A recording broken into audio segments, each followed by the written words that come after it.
Indica versus sativa, sedating versus stimulating. Is that real? Well, today we're going to talk about that as it relates to smoking flower or vaping.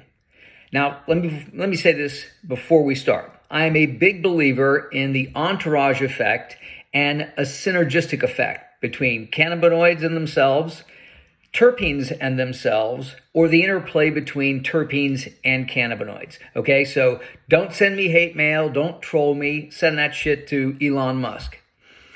When I was in the THC business, we used to make THC vape cartridges. And we would take 90% THC, which is like a brick. You got to heat it for about an hour before you can actually do anything with it. And we would mix it with 5, 6, 7% terpenes, depending on the terpene supplier.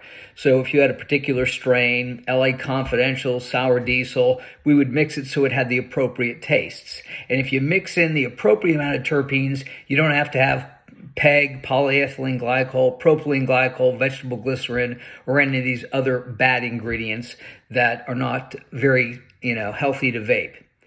So we are talking about a 90% THC product that when you add about 5 to 8% terpenes, it brings it probably down to about 75 or 80% strength.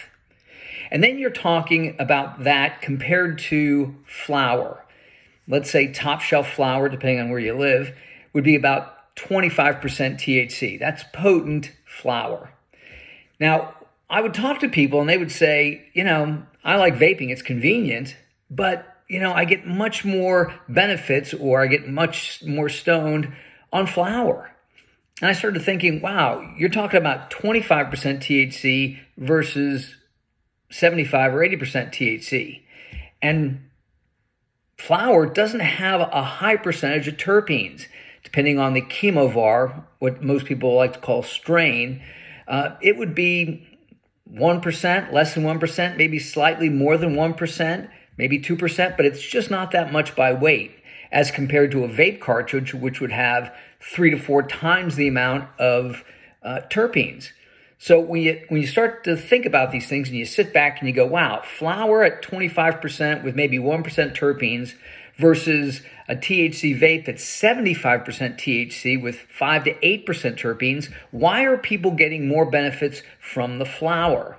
And my basic hypothesis would be there are so many other cannabinoids in that flower that we're not aware of. For instance, THCP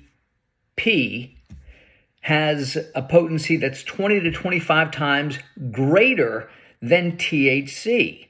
So if you even have a small portion of that in the flower that you're smoking, that's going to make a big difference.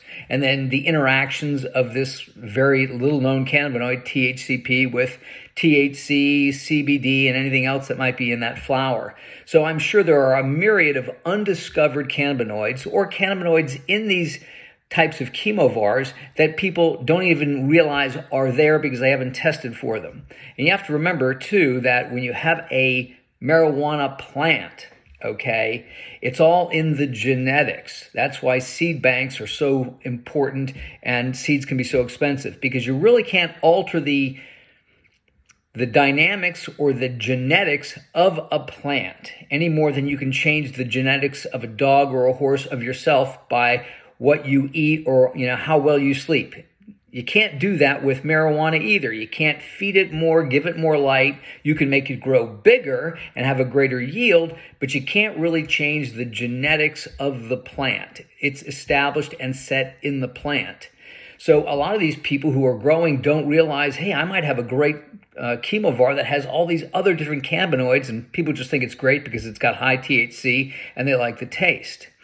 But my point is that are these sativa or sedating or indica or, sativa stimulating, indica sedating or intoxicating, are these effects truly coming from the terpenes? Or is it really the benefits of the other cannabinoids, possibly by themselves, mixed with additional cannabinoids, or mixed with the terpenes? And as one doctor had once said, if terpenes created all these benefits in and of themselves, why wouldn't you just smoke terpenes? You could just smoke myrcene and, get sedated and go to bed, or you could smoke or just sniff pinene and have it create an alerting effect.